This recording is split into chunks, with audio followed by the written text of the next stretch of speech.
everyone. So it looks like about 17 or so of the participants are online. So this is Kate Sweeney. I'm going to be kind of guiding the discussion today. At the moment, I have all of you muted, and that is because we imagine that lots of background noise could become a problem. So John Updirath is going to walk you through some of the technical stuff in just a few minutes to explain how to ask questions. We want this to be a very participatory discussion. So I'm just going to briefly give an overview of how the discussion is going to go today. First of all, welcome to everyone, and thanks for your participation. And then I'll turn it over to John for some technical stuff, and then over to our panelists for the primary discussion. So just as a quick overview, I just want to remind everyone that we have three excellent panelists today. We have Julia Boehm, who's an assistant professor at Chapman University. We have Sarah Pressman, who's an assistant professor at UC Irvine in the Psychology and Social Behavior Department.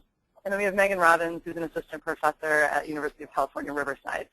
So you'll hear from all of them shortly. Once John goes through the technical stuff, we're going to have them introduce themselves to give a little background about their experience on the job market and on the hiring side of things. And then we'll kind of go through their tips and advice and experiences, kind of all the way from the start of grad school through the process of hiring. Hi everyone, my name is Julia Boehm. Like Kate said, I'm an assistant professor of psychology at Chapman University. I received my PhD from UC Riverside, and then I was a postdoc at Harvard School of Public Health for several years.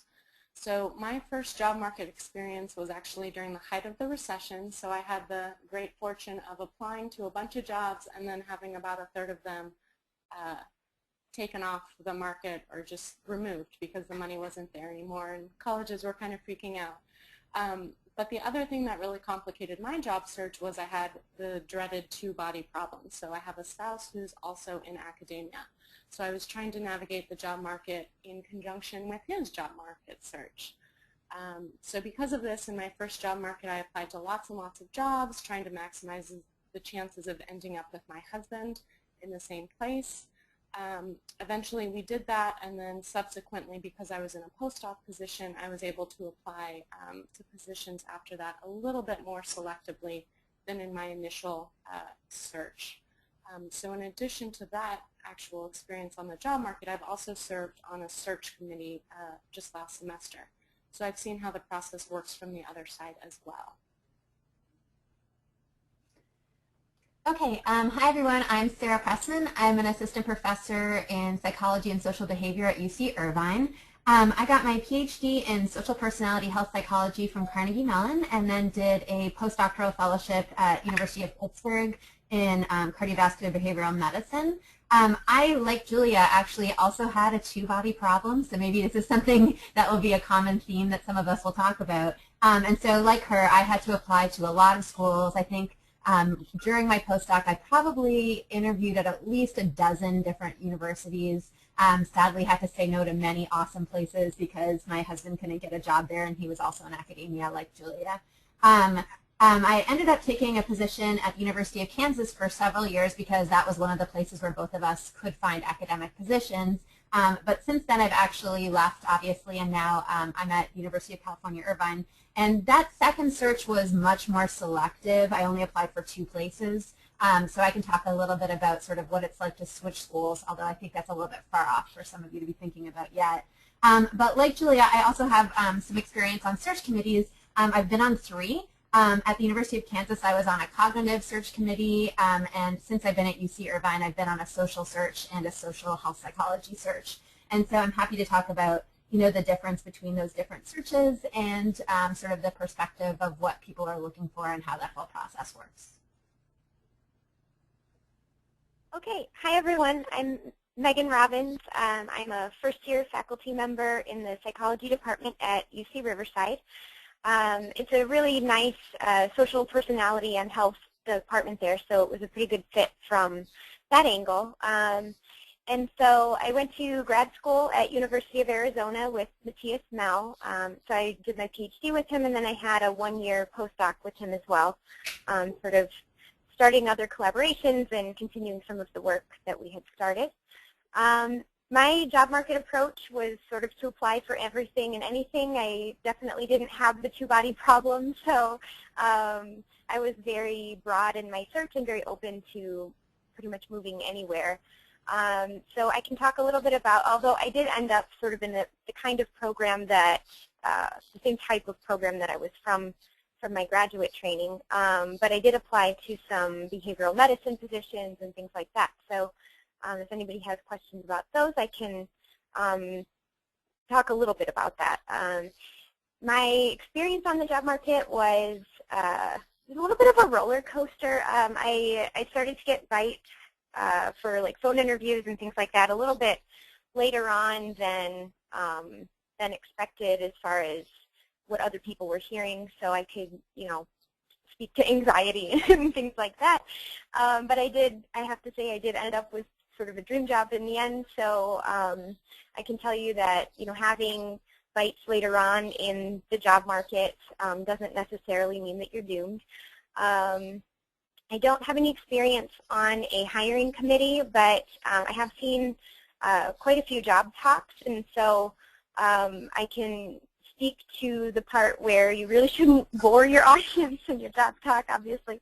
But you know, keeping in mind that you don't, at an interview, you don't necessarily have meetings with all of the faculty, but they all get to vote, as far as I understand how most schools work. So you definitely want to take the opportunity at your job talk to get them excited about you and your work.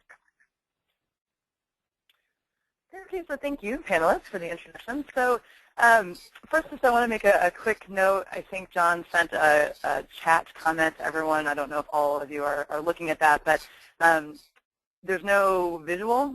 So if you can hear the presenters, you're in good shape. If you cannot hear the presenters, go ahead and send a question or put something in the chat box for us, and we'll try to figure out what's going on. So, okay, with that minor technical note, what we're going to turn to first in terms of kind of broader advice or experience is to start at the beginning, essentially. So thinking about those early days of graduate school, maybe leading up to the time when you were starting to think about the job market. Do you have advice for the audience? Do you have experiences that you want to share? And we're going to go kind of in the same order that we just did the introduction. So Julia, anything you'd like to share about those early experiences that might set you up for a successful job market process? So what I would say is take advantage of any opportunities that you might come across. So that means attending conferences, presenting your research in as many different places as you can, writing as many papers as you can. I would also say grad school is a good opportunity to really explore and kind of figure out your true passion, your true research area of interest that you want to basically spend a lot of your time working on for the rest of your life. And I would also say another really good skill to develop during graduate school is strengthening your methodological and statistical skills, because that's a really kind of nice added benefit and can set you apart from other candidates when you're eventually on the job market. So if you have strong statistical and methodological skills, I think that not only will help you with your research itself, but also can make you very attractive to departments as well. I would also say graduate school is a fantastic time to develop develop relationships with your peers and faculty members. So I have some of my closest friends I met in graduate school, and then same thing, I have some of my closest mentors who I worked with throughout graduate school and my postdoc.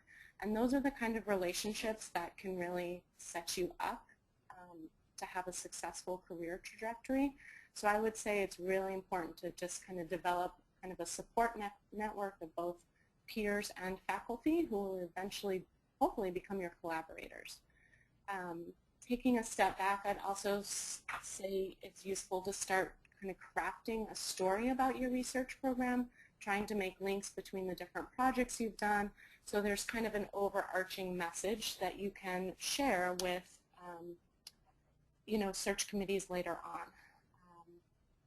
I think another helpful thing is to try and determine as early as possible what sort of job you want after graduation. So a PhD in psychology or in the health-related fields opens you up to a lot of different possibilities. So this might be government, industry, maybe research position, or a more teaching-focused position. All of those might lead you to engage in slightly different activities. So you want to cultivate as many experiences as possible that will build your CV for that particular job. But that being said, I should say the common denominator for all of these jobs is research. So doing the best possible research you can as a graduate student is going to set you up the best for all of these positions, even teaching-oriented jobs. Wow, you didn't leave me.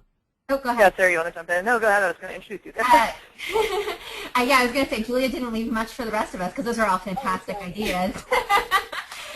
So I'm just going to echo some of the things that I agree with and maybe expand on some of the things that Julia said.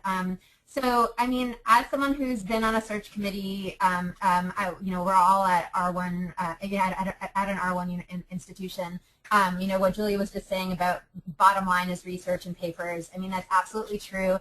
As sad as it is, the search committee, it's the same thing as when you're applying for graduate school. You need to find, no one likes the GREs, but the GREs are useful in figuring out who sort of rises to the top. And unfortunately, one of the things that gets you rising to the top is that people will count the number of papers that you have on your vita and look at where they're published. And it sucks because it's not a great metric, but it's certainly one way for us to distinguish between someone who's very productive, very prolific, and someone who's maybe wrote one paper or one chapter while they were in graduate school. So, even if you're a first-year student, you should already be trying to think of ways that you can be writing, ask your advisors, ask other collaborators, what you can work on, because that's going to end up being one of the most important predictors. One thing that I will say at an R1 that might be a little bit different than what Julia was mentioning is that applying for money as a graduate student actually turns out to be a little bit important too. Now that we had this recession, grant money is harder and harder to get. I think one thing that search committees are looking for is that you've at least tried.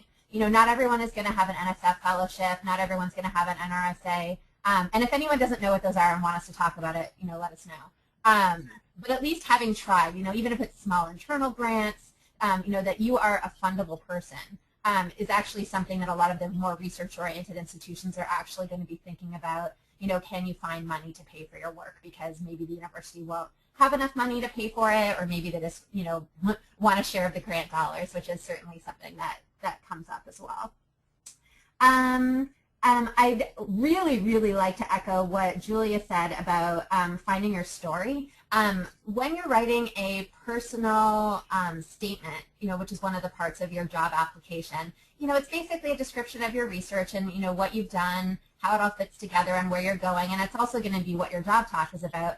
If you have, a great record where you've maybe published like 10 papers already as a graduate student coming out, but they're all on completely different things, and there's no way for you to link those papers together into some kind of cohesive story, it doesn't make you seem focused. And so even though you're productive, we don't know what we're hiring when you look that way, because you might have done, 10 different things, and we don't know which one you're going to continue on with. And so obviously in your first couple of years of grad school, your advisor might be having you do things that aren't your passion. Keep thinking in the back of your mind, okay, how can I connect this to what I want to do? What is the thing that I want to do? And it's kind of amazing how much you can craft a story that connects things that you don't think go together. It's just kind of an art of storytelling. And so keep that in the back of your mind, is this something that I can turn into this larger story that's, the researcher that I want to be? Try to envision what's the title of your job talk going to be, and that might help guide you a little bit in that sense. And the methods thing that Julia mentioned has also really, really become important. Once you're a professor, as it turns out, you're kind of busy, and so you don't have a lot of time to learn a new statistical method. So if you never learned meta-analysis, or you never learned how to do structural equation modeling, and all of a sudden you're a faculty member, it's hard to find the time to do that. And so it's really to your advantage to do that as a graduate student for that reason, but also because I think now that it's becoming more of a norm for lots of universities to emphasize this, and lots of departments to want someone who can teach advanced statistical classes. People who have that skill really do stand out. I don't know if it's going to be the thing that gets you an interview, but it's certainly the thing that might put you over someone else once you're at that sort of shortlist stage. And so it's definitely something, if your university has that as an option to get, a quantitative minor or has advanced stat skills you can take as many as you can, go to summer workshops, and get that under your belt. The one thing that I would say I've sort of seen, which sort of relates to what Julia was saying about, figuring out what kind of job you want, is that I think a lot of students, they see stressed out professors running around like crazy, pulling their hair out, and they think, oh, I really don't want that. I don't want to be that person. What we look like from the outside might be very different than how our lives really are. And what I would really recommend is doing informational interviews, if you know what that is, which is basically doing an interview with someone who has the job you think you want and find out what their typical day is like, what it takes to get that job, what are the pros, what are the cons, because I think a lot of people have misconceptions about different positions. I think a lot of our students are scared of R1 universities because they think that we're all very stressed out. And being a faculty member is actually a great job, and so we don't want to scare you. So, just make sure you get the accurate information. And similarly, if you think you might want to go to like a liberal arts school, a more teaching-oriented school, find someone who has that job, talk to them, learn what the pros and cons are. And a lot of conferences might actually have those kinds of workshops. I actually organized one at the American Psychosomatic Society just a month ago, on different job options in psychosomatic medicine. And those kinds of things are going to be available at a lot of conferences, so take advantage of that. And then my final, I don't know, I'll kind of raise this as a question maybe to the other panelists, is the value of conferences. Obviously, it's a great place to network. It's a great place to get your name out there. If you can give a talk, people will know your work and see you. I actually have had fights about this with different people. My own mentor really does not believe conferences are a useful thing. He thinks it's much better to spend that time writing and getting, papers out instead of going to a conference. But I think that conferences can be a good place to sort of find your passion, find other people that you might want to collaborate with. I think it's just a matter of taking the conference sort of seriously. Don't take it as an opportunity to like go on vacation and like go see San Francisco, or just take it seriously. Actually try to network, try to find people who might be hiring jobs, look for postdoc opportunities, that kind of thing. And then the final thing, which I'll say, which I'll just kind of, I don't know, put out there, maybe we'll talk about it a little bit later, is practice your public speaking. I know that as a graduate student, it's probably the worst, least favorite thing that people have is giving talks. It's painful, it's scary, it's very stress-inducing, we all know this. But the more that you do it, the better you'll get. And like Julia said, and I think like Megan also said, job talks can make or break you, absolutely. And so this is a chance for you to kind of start getting comfortable in front of other people. And the more you do it, the less scary it is. So I'll just put that out there and then let Megan take over. Okay.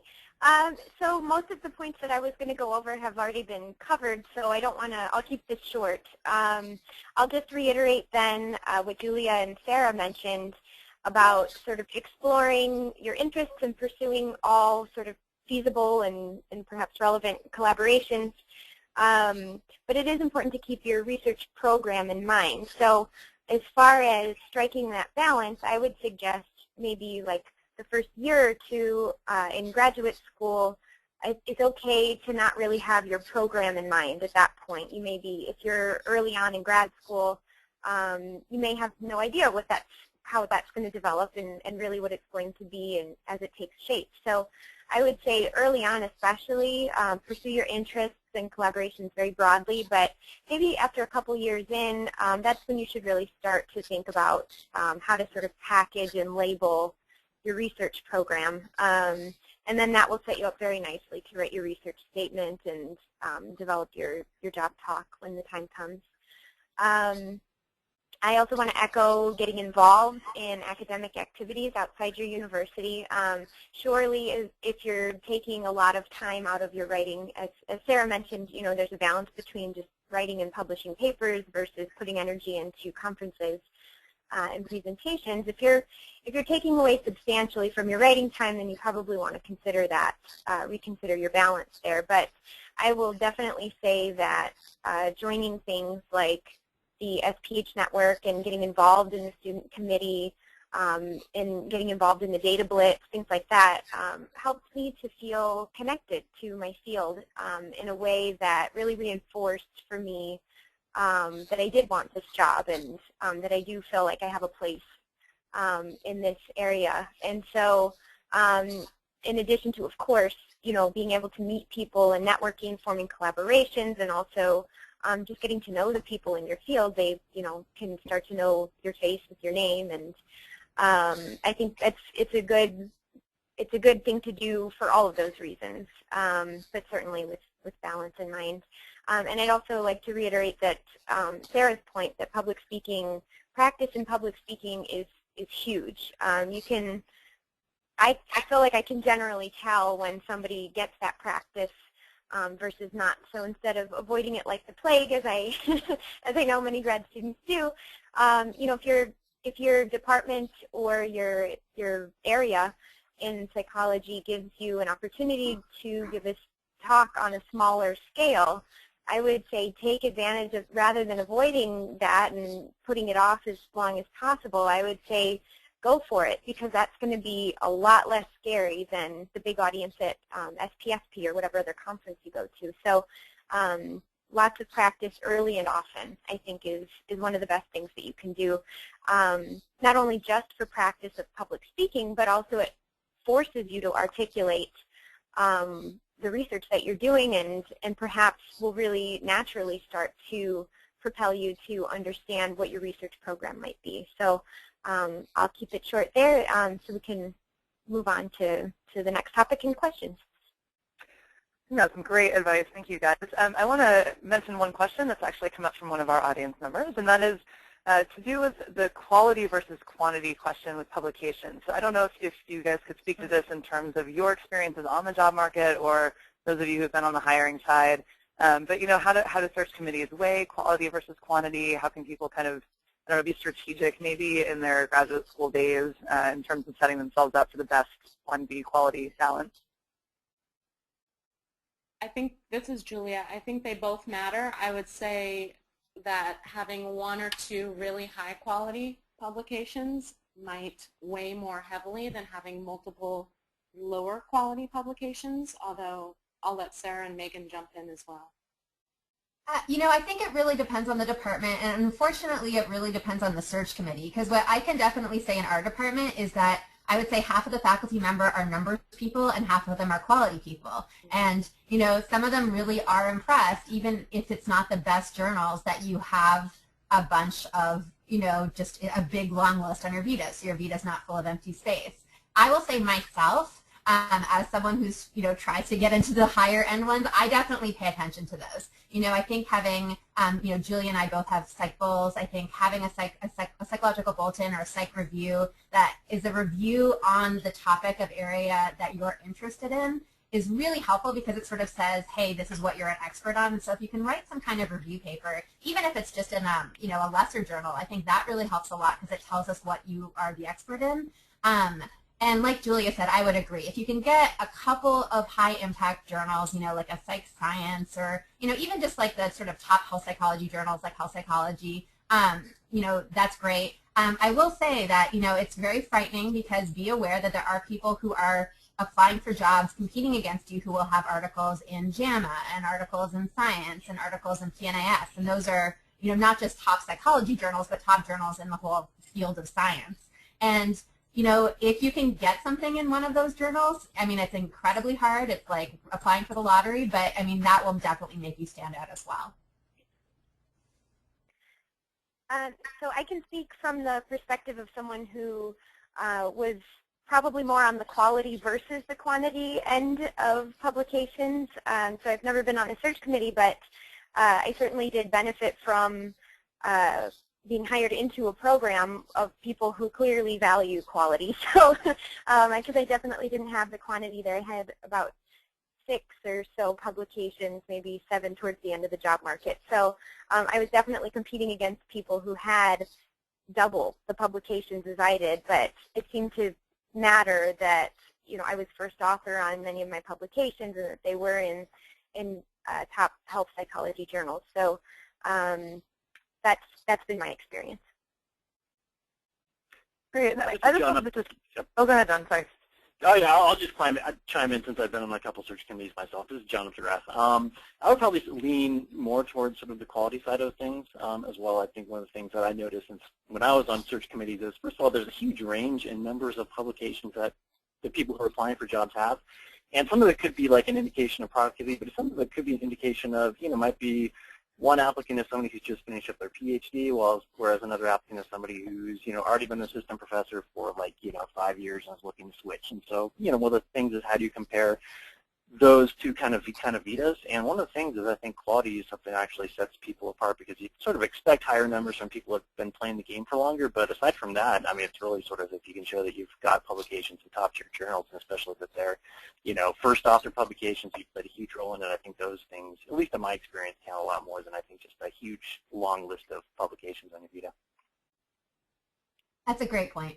And can I just put something out there as a search committee member, too, of a sneaky thing that you should not try to do? As a search committee member, I saw many people try to sneak in fake publications, like things that they're working on that are in prep, or under review and kind of sneaking them in with the other things that are published to make it look like you have more. Please don't do that. If you want to put in things that are in prep, create a section, put it at the bottom, say these are the things I'm working on. If you've got things under review, certainly put in a section that says under review. Just don't try to be tricky with the search committee because it will just annoy them and it will not look good for you. So I'm just going to put that out there too. I'll second that. Yeah, this is Kate again. I agree with everything that was said there, including having been on the search committee fairly recently. We notice if the paper is just in progress or something from an undergrad journal or something like that, having those separated out I think is helpful. I was just going to add one thing to the discussion before we move on to the kind of nuts and bolts of the job market.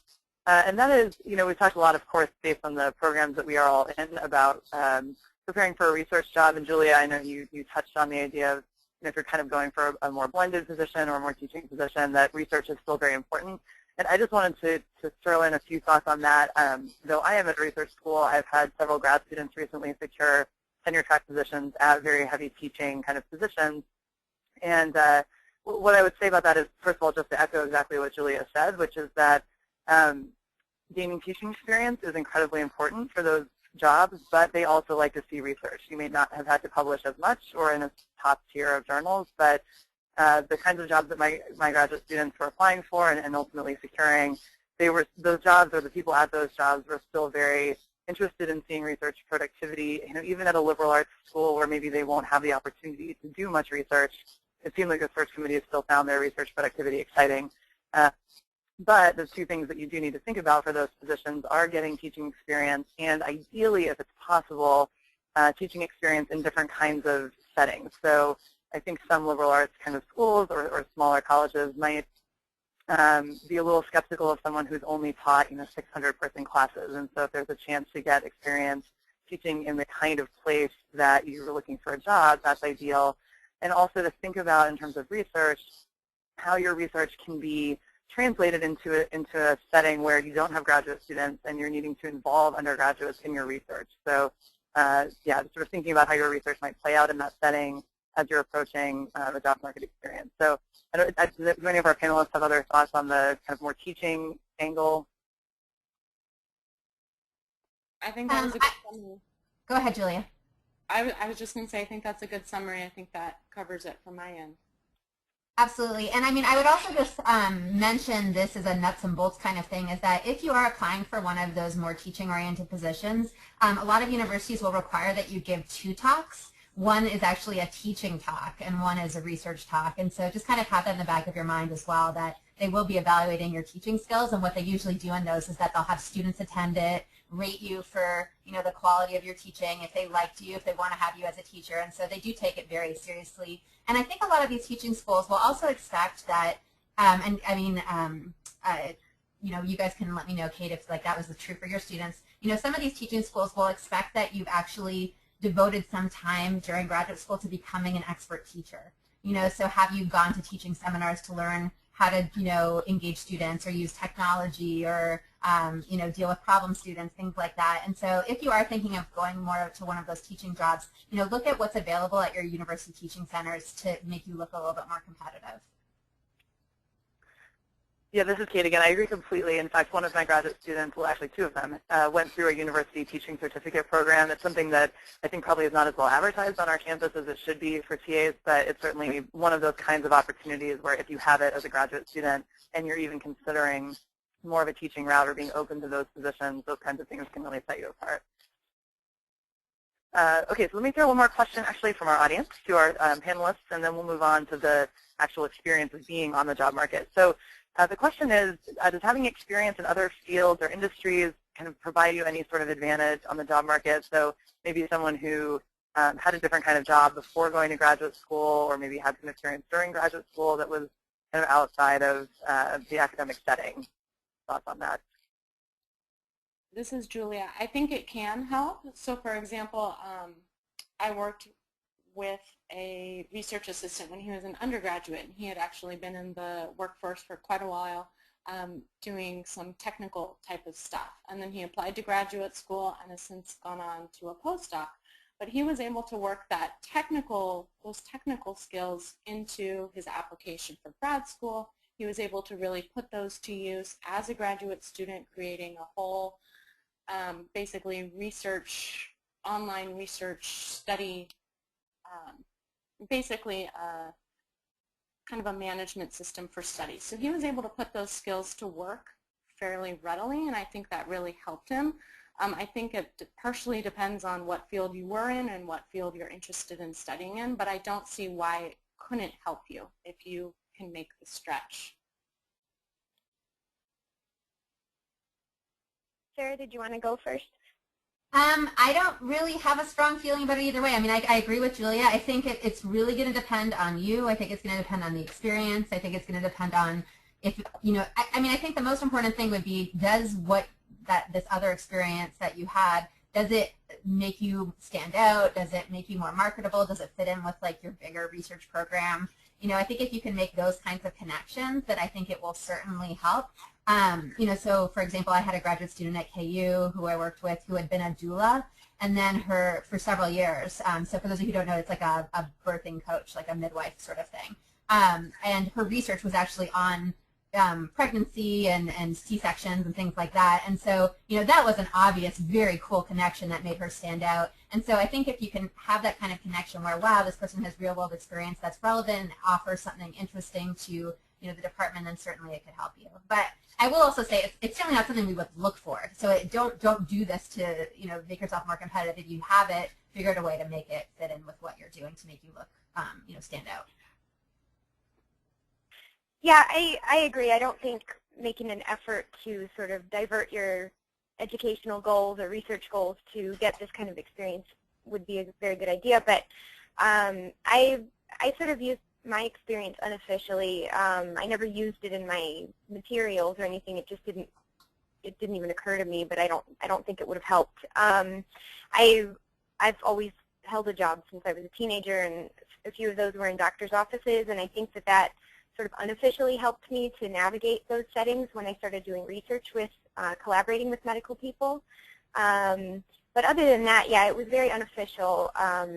And I think that you can always use whatever work experience you have to your advantage, but perhaps more in an unofficial capacity.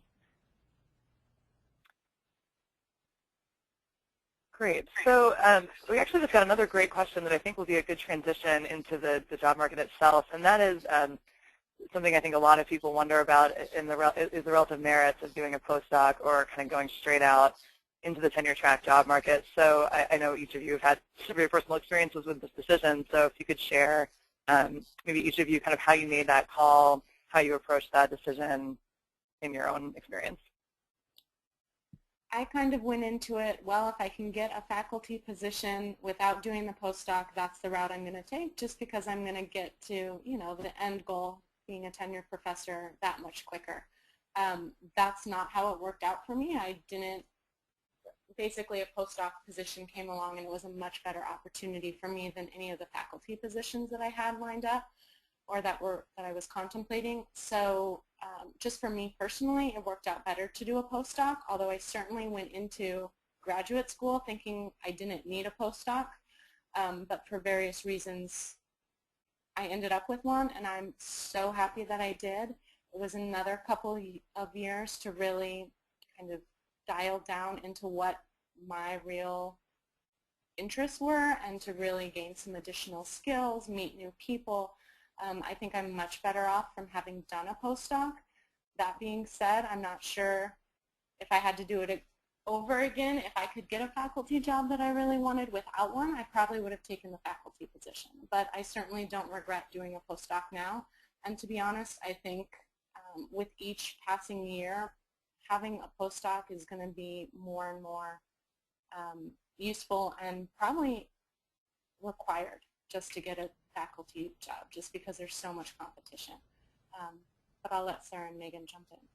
Yeah, so I think just jumping off of what you just said, yeah, so I think it just depends. I mean, it is becoming more required because I think there's a lot more people who are spending a lot more time in graduate school. So because of the recession and there were fewer jobs on the market, you know, this year was, and Julie, I know you were on a search this year too, you know, we were seeing people who were, you know, 10-year PhDs, you know, so obviously they had a ton of publications, you know, and they hadn't done a postdoc. And so, you know, depending on how many years you've been a grad student when you finish, you might not look competitive against those people who managed to stay in graduate school for that much time and managed to get that many publications out. And so I think in general there's two approaches to making that decision. I mean, well, maybe three. One is, do you need more publications to get the job that you want? So if you do, then do a postdoc on with someone who's doing similar work to you. I think another approach, which is probably the one that I took, is there's a skill in the field that you want to go in that you don't have yet, and so you want to broaden your skills. So for me, you know, my background was really in psychoneuroimmunology, and I really wanted to do cardiovascular work as well. And so my postdoc was to learn various cardiovascular skills that I didn't get as a graduate student. So that's another approach. And then the third approach is, you know, we all have a life kind of outside of academia, some of us more than others.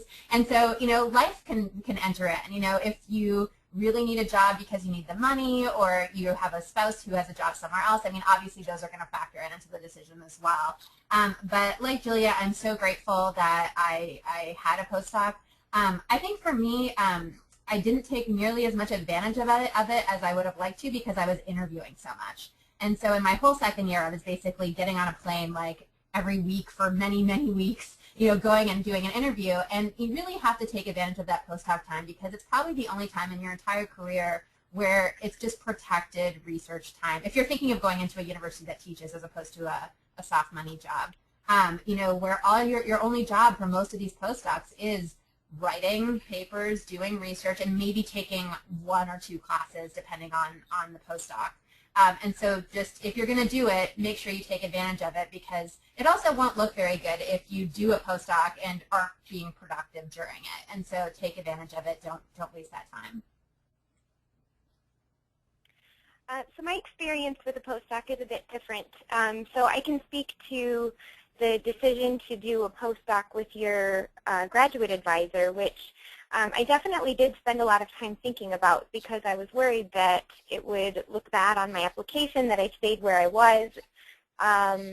I thought about it. I talked to people. Ultimately, my decision was to balance the personal and professional benefits of doing a postdoc with my academic advisor. So Julia and Sarah have mentioned, you know, considering that it's an extra move that you'll have to make. Perhaps you have other people in your life that you need to consider when you're thinking about that kind of a move.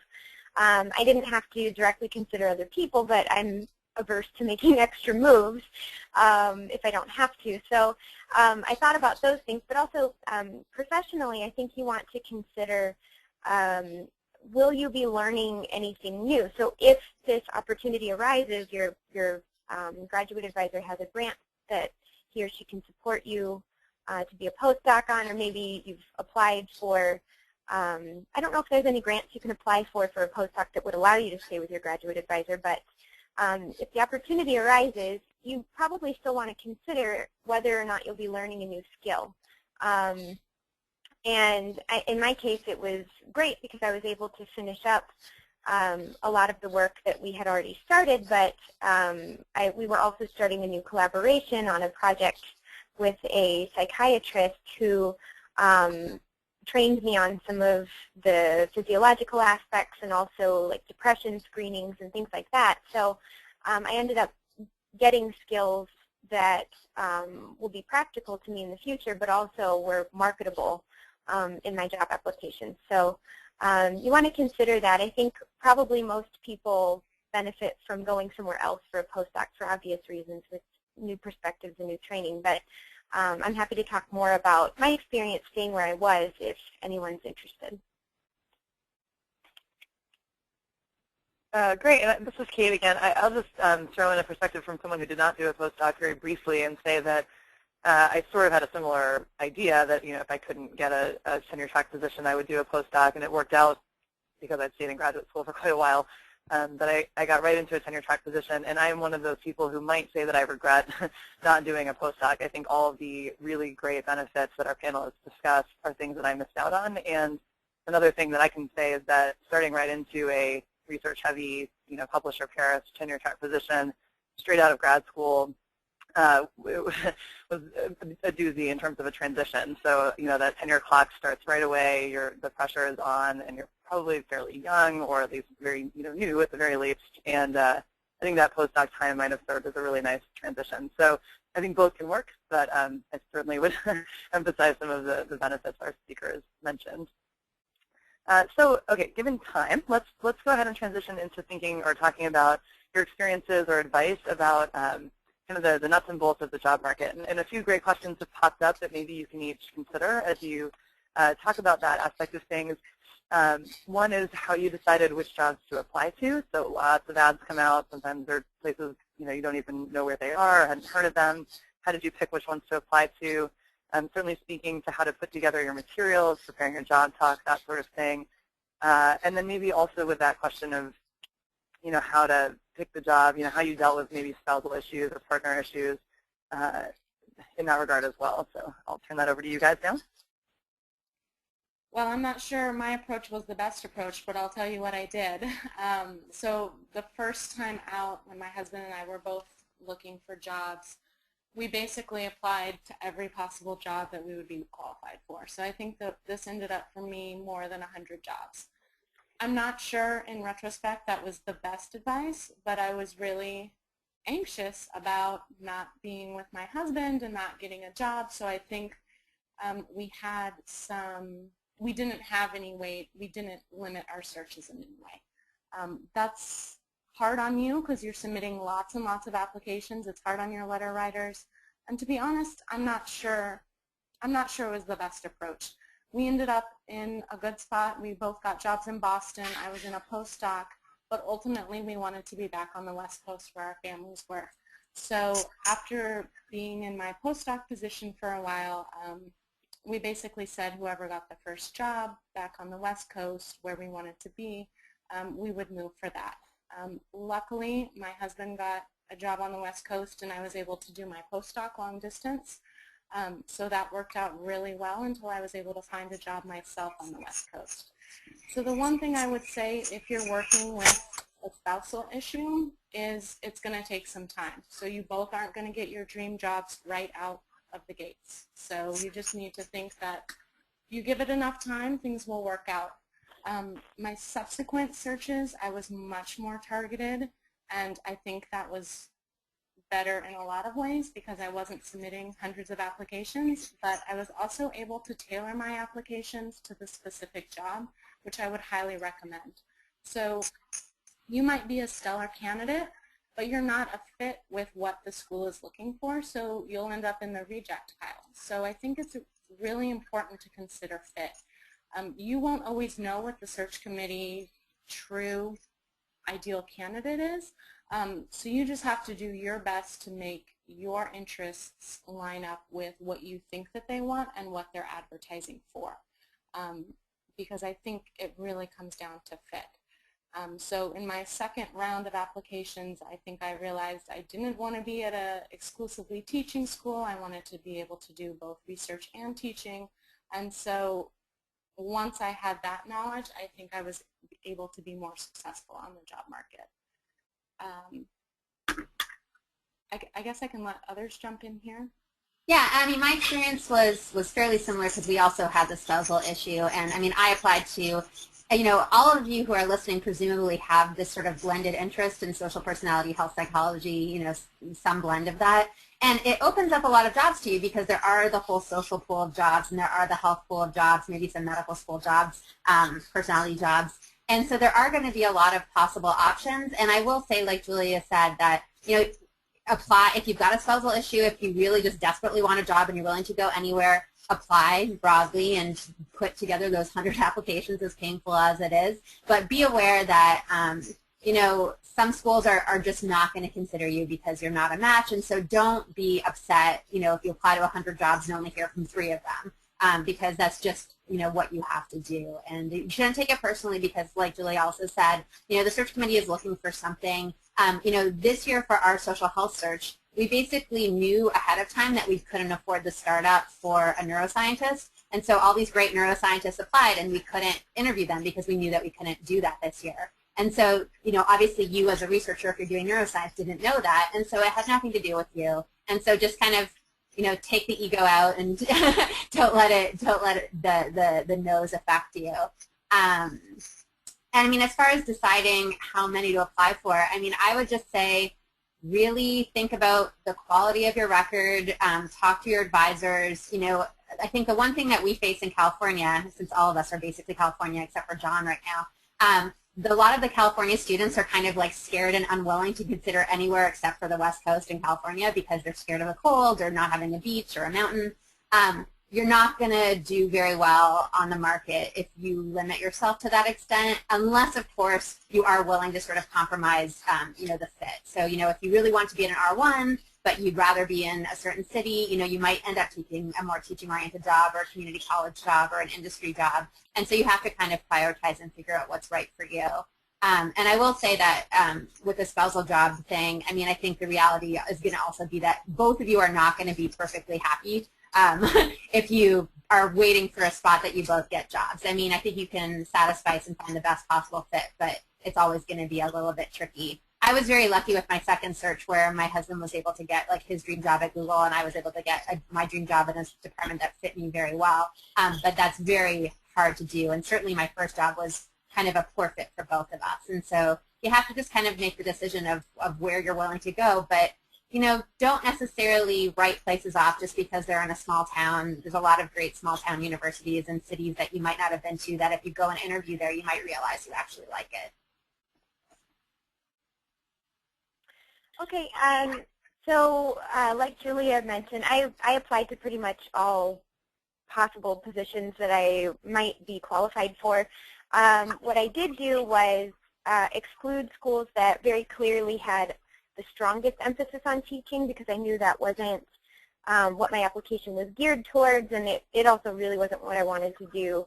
But anything that mentioned research as a priority, I gave it a shot and applied because you never know. You sometimes can find out from a phone interview that, yeah, they mentioned research, but really the focus is teaching, and you can adjust from there. But I would say that fit is very, very important. You definitely should tailor your application materials to some extent, but you know, and I actually looking back, I might have had a more I mean, I consider my run on the job market very successful because it ended in my dream job, but I probably would have had more bites early on, I'm guessing, if I had tailored my cover letter or other application materials a little bit more. My approach was more, this is who I am as a researcher, I just want to show them who I am, and you know, that way we both sort of see what we're getting. And my guess also is that search committees can probably tell when it's a real fit or sort of that you sort of tried to squeeze yourself into a particular box, but you don't really fit there. Yes. I wouldn't necessarily exclude yourself from. So there were a lot of job ads you'll see come out, and they'll say, for example, this is a social personality psych position, but we're particularly interested in applications looking at, I don't just say prejudice or something like that. I am definitely not a prejudice researcher, but because it was a social personality job, I applied anyway. I've had mixed advice on that, so I went with the let them tell me no approach. You know, it is sort of a burden on your letter writers to keep submitting letters, but on the other hand, to the degree that they're invested in you actually getting a job, it's relatively cheap for them to actually, you know, for you to keep sending out the materials and for them to keep sending out the letters. And so I went with the, you know, apply and let them reject me kind of approach, because actually I'll tell you, the job that I got, the ad looked like it was written for my work. I mean, it was kind of insane the way that the ad sounded, and how much of a fit it was from step one. I could tell it was going to be a good fit if they would have me. And, you know, to the extent that other people were sending me the ad, like, have you seen this? This is you, kind of thing. So I did end up with a job that was a perfect fit. But I did actually, after I got the offer, I got calls from other schools that I thought that was over. You know, I didn't hear anything, so I thought that it was a no, and that's fine. And they were looking for something specific. But I got a call later on because they couldn't find that very specific thing that they were looking for, and so they went back over the applications with a broader eye and then just picked people that they found interesting. So I would say, if you can, apply to everything, even if they say that they want something particular, and you're qualified for the job in general, but that particular person isn't you. They may give the applications a fresh look, and you can benefit there. Great. So in the last few minutes, we have a question from our audience member, and also I think when someone registered, they asked this question as well. But I don't know if you guys have any specific advice about writing good research statements, and maybe you could also loop in with that preparing your job talk. Any tips for kind of how to approach that job talk, perhaps especially if you have kind of lots of things you could talk about. How do you hear that properly? You're only probably going to want to write one of them. So. And Julia, I know you have to step out pretty soon, so if you want to sneak away whenever you need to go, and Megan and Sarah, if you guys could speak maybe to those issues. I'll just jump in real quick. This is Julia with a quick brief recommendations, and then I'll take off. So for the research and teaching statements, I would loop back to that original advice I gave about trying to tell a story about your research. So I think having kind of this overarching idea and rationale behind what you're doing really helps. I would suggest avoiding jargon. So people on the search committee won't necessarily be experts in your field, and so to the greatest extent possible, try to avoid using jargony words. And I know we're scientists and we have lots of jargon, but avoid it at all costs. I would also suggest giving specific examples. So this is true for both your research and teaching statements. It just really helps clarify things, and sometimes teaching statements can be kind of vague, so if you can give particular examples of when you've implemented a certain, you know, philosophy or belief, that's really helpful. And then I would also say proofread. I can't recommend this highly enough. Have your advisor look at it, have your partner look at it, have your best friend look at it, have your mom look at it. Make sure there's no grammatical mistakes, and also have them help you clarify points that don't make sense. And then one other point about the job talk, I would say in addition to practicing, make sure you have the timing of it correct, because there's nothing worse than a talk where, you know, the person has 100 slides and they only have 20 minutes, and clearly they can't get through it all. So you need to be able to winnow down everything that you want to say and focus on the most important points. So I'll leave it at there and turn it over to Sarah and Megan. Great. I think, yeah, what Julia said about the personal statement is absolutely true.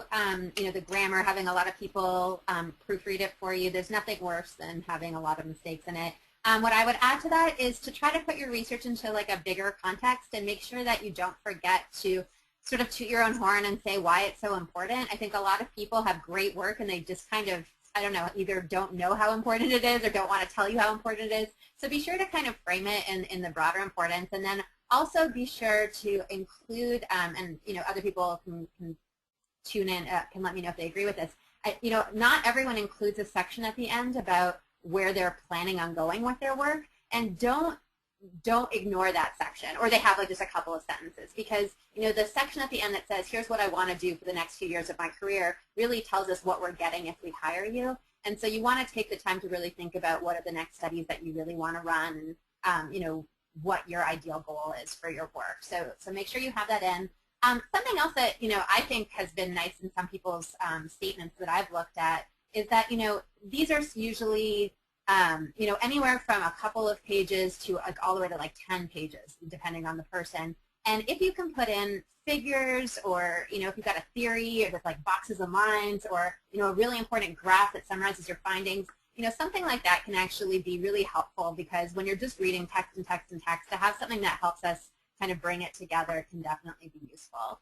As far as job talks go, the timing is great. I think one thing to also emphasize besides having a cohesive story is to make sure when you're practicing your talk to also practice questions with people. And this really comes back to, I think it was Megan or Kate, one of you said, if there's a chance for you to give a talk, if there's a chance for you to practice, do it, because the questions that you get from fellow faculty members, from fellow students, are going to be very similar questions to the kinds of questions that you get when you're on the search. And so being ready for those questions is really the true test for a lot of schools. If you can think on your feet, if you have thought deeply about how your work relates to other people's work in the department or broader, that's often the big test, because anyone can give it, well, not anyone, most people can give a good talk, but not everyone can do a good job on the question and answer period. And I will tell you, not to scare you, I interviewed at several schools where there was at least an hour of question and answers. There was one school, I won't name names, where the faculty did 15 minutes of question and answer after my job talk. They slept on it for a night, and then the next day locked me in a room with the entire faculty for an hour asking me about my work. So you have to be ready for extensive questioning depending on the, no matter what the school. So I think Julia's and Sarah's advice were fairly comprehensive, but when I was formulating my research statement, the advice that I received that I think was very helpful was start with your broad overarching theme. You have to be able to put your research program into one or two sentences, so that if all they read is the first, hopefully they're not just reading the first paragraph, but if all someone read was the first paragraph, they would have some sort of idea of what it is that you do, who you are as a researcher.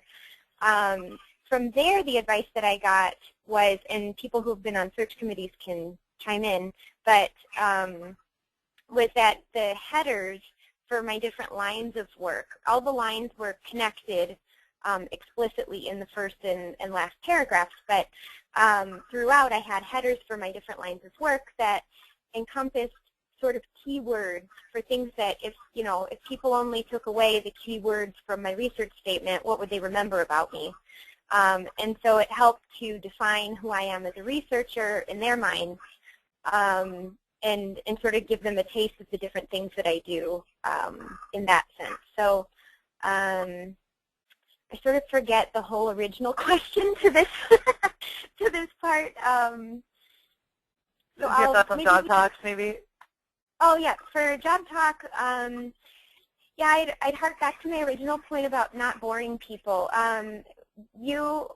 Everybody, they're going to be listening to a few job talks when you give yours, and so you want to have something that stands out. In my work, it's fairly easy because I have sound file clips that I can play directly from my research.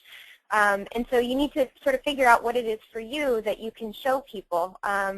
In the job talks that I've seen, they have video clips if they use that for their research, or anything like that that can sort of stand out. And you don't want to be too gimmicky, but anything that genuinely sort of enhances your point about your research, but something that sort of wakes up the audience too, and really gives them that hands-on feel of what it is that you do. I think that can help a lot. And can make you stand out in people's minds when they're going to make that decision. So formulating the job talk, that really flowed very naturally from my research statement, but was oddly, even though I had my research statement, I worked on it for a long time, and I had what I thought was a really good draft of it, it was still, even though that the outline of it was very closely tied to my job talk, I still had trouble putting that together. So my advice on that is do not wait to make your job talk until you have an interview. So I will say at my interview for UC Riverside was I heard that I had the interview on a Wednesday night. By Thursday or Friday, I had news that it was going to be that Monday. And I didn't have a job talk ready to go. So I had a skeleton of a job talk because in our department at U of A, in Arizona, they make you do it. So if you're on the job market that year, they say you're going to give a brown bag with a job talk whether or not you have an interview. And so I did that, but it was terrible. It totally bombed, and I took their feedback, but I stopped working on it and revising it because I didn't have any interviews, and I thought, well, I should put my energy towards publishing more so I can be more viable on the job market.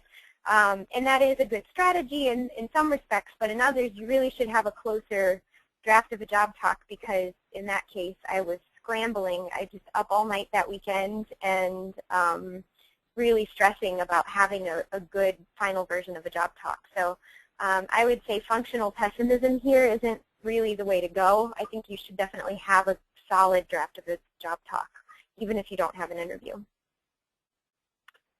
Fantastic. Well, I think we are out of time. This is obviously a huge topic, so I'm sure there are some things that people were wondering about that we may not have covered. We're all here as resources. Now you know us all a little bit. So hopefully if you ever have questions, you can talk to us at a conference or send an email. But I just want to thank our panelists, Megan and Sarah and Julia. I just stepped out. That was fantastic advice. And thanks to all of you who participated. Thanks, Kate. Thank you. Yeah, thanks, Kate. Thanks, everybody.